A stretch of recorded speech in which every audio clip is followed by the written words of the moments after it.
Objectivism, which I gave in New York City in 1976. The lectures were prepared with some assistance from Miss Rand, who attended all 12 of them, and after most, joined with me to answer questions from the audience. Until or unless I write a comprehensive treatise on my philosophy, Miss Rand wrote that year in the Ayn Rand letter, Dr. Peikoff's course is the only authorized presentation of the entire theoretical structure of objectivism, i.e., the only one that I know of my own knowledge to be fully accurate.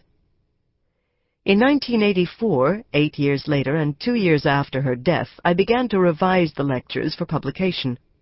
I soon found that many of their formulations could be made more precise. I found arguments that I could now develop more cogently, examples that I could make more eloquent, and crucial new integrations that I only now understood. Above all, I found that the ideas required a more logical order of presentation. All these improvements changed the nature of the project. My task became not to edit, but to rewrite the lecture material. Since some of Ayn Rand's most important ideas are expressed only briefly or not at all in her books, the absence of a reference note in my text does not imply that the point is my own. On the contrary, where no reference is given, the material in all likelihood is taken from the lengthy philosophic discussions that I had with Miss Rand across a period of decades. This is especially true of the material on metaphysics and epistemology, which were the primary subjects of our discussions, but it applies throughout. Our discussions were not a collaboration. I asked questions, she answered them. In rewriting the lectures, moreover, I have not changed or added to any of Ayn Rand's ideas. My contribution is not to the substance of objectivism, which is entirely Ayn Rand's achievement, but to the form of its presentation. The reader must, however, bear in mind that Ayn Rand has not seen the new wording or organization. For those who want to compare the lectures with the present book, cassettes of the former are still available for purchase from Second Renaissance Books, Box 4625, Oceanside, California, 92052. Because of my 30 years of study under her, and by her own statement, I am the person next to Ayn Rand who is the most qualified to write this book. Since she did not live to see it, however, she is not responsible for any misstatements of her views it may contain, nor can the book be properly described as official objectivist doctrine. Objectivism is the name of Ayn Rand's philosophy as presented in the material she herself wrote or endorsed. To be objective, I identify the status of my work as follows. This book is the definitive statement of Ayn Rand's philosophy, as interpreted by her best student and chosen heir. Leonard Peikoff, December 1991. 1. Reality.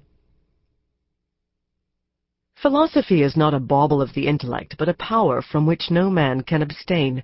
Anyone can say that he dispenses with a view of reality, knowledge, the good, but no one can implement this credo. The reason is that man, by his nature as a conceptual being, cannot function at all without some form of philosophy to serve as his guide. Ayn Rand discusses the role of philosophy in her West Point lecture, Philosophy, Who Needs It? Without abstract ideas, she says, you would not be able to deal with concrete, particular, real-life problems. You would be in the position of a newborn infant, to whom every object is a unique, unprecedented phenomenon. The difference between his mental state and yours lies in the number of conceptual integrations your mind has performed. You have no choice about the necessity to integrate your observations, your experiences, your knowledge into abstract ideas, i.e., into principles.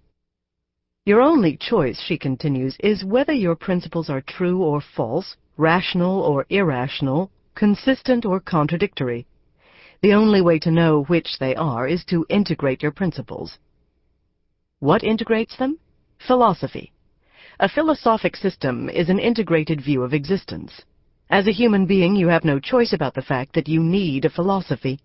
Your only choice is whether you define your philosophy by a conscious, rational, disciplined process of thought and scrupulously logical deliberation, or let your subconscious accumulate a junk heap of unwarranted conclusions, false generalizations, undefined contradictions, undigested slogans, unidentified wishes, doubts, and fears, thrown together by chance, but integrated by your subconscious into a kind of mongrel philosophy and fused into a single solid weight. Self-doubt, like a ball and chain in the place where your mind's wings should have grown. Philosophy, in Ayn Rand's view, is the fundamental force shaping every man and culture. It is the science that guides men's conceptual faculty, and thus every field of endeavor that counts on this faculty. The deepest issues of philosophy are the deepest root of men's thought. See Chapter 4. Their action, see Chapter 12. Their history, see the epilogue, and therefore of their triumphs, their disasters, their future. Philosophy is a human need as real as the need of food. It is a need of the mind, without which man cannot obtain his food or anything else his life requires. To satisfy this need, one must recognize that philosophy is a system of ideas. By its nature as an integrating science, it cannot be a grab bag of isolated issues. All philosophic questions are interrelated. One may not, therefore, raise any such questions at random without the requisite context. If one tries the random approach, then questions which one has no means of answering simply proliferate in all directions. Suppose, for example, that you read an article by Ayn Rand and glean from it only one general idea with which you decide you agree. Man should be selfish. How, you must soon ask, is this generality to be applied to concrete situations? What is selfishness? Does it mean doing whatever you feel like doing? What if your feelings are irrational? But who is to say what's rational or irrational? And who is Ayn Rand to say what a man should do anyway? Maybe what's true for her isn't true for you, or what's true in theory isn't true in practice. What is truth? Can it vary from one person or realm to another? And come to think of it, aren't we all bound together? Can anyone ever really achieve private goals in this world? If not, there's no point in being selfish. What kind of world is it? And if people followed Ayn Rand, wouldn't that lead to monopolies or cutthroat competition, as the socialists say? And how does anyone know the answers to all these and many similar questions? What method of knowledge should a man use? And how does one know that? For a philosophic idea to function properly as a guide, one must know the full system to which it belongs. An idea plucked from the middle is of no value, cannot be validated, and will not work. One must know the idea's relationship to all the other ideas that give it context, definition, application, proof. One must know all this not as a theoretical end in itself, but for practical purposes. One must know it to be able to rely on an idea, to make rational use of it, and, ultimately, to live. In order to approach philosophy systematically, one must begin with its basic branches. Philosophy, according to objectivism, consists of 5 branches. The 2 basic ones are metaphysics and epistemology. Metaphysics is the branch of philosophy that studies the nature of the universe as a whole. The objectivist metaphysics is covered in the present chapter on reality. Epistemology is the branch that studies the nature and means of human knowledge, chapters 2 through 5. These 2 branches make possible a view of the nature of man, chapter 6. Flowing from the above are the 3 evaluative branches of philosophy. Ethics, the broadest of these, provides a code of values to guide human choices and actions, chapters 7 through 9.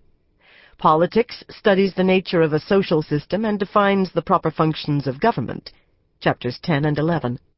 Aesthetics studies the nature of art and defines the standards by which an artwork should be judged, chapter 12. In presenting objectivism, I shall cover the 5 branches in essential terms, developing each in hierarchical order and offering the validation of each principle or theory when I first explain it. The true, said Hegel, is the whole. At the end of our discussion, to borrow these terms, you will see a unique whole, the whole which is Ayn Rand's philosophic achievement. You may then judge for yourself whether it is an important achievement and whether it is true. Every philosophy builds on its starting points. Where then does one start? What ideas qualify as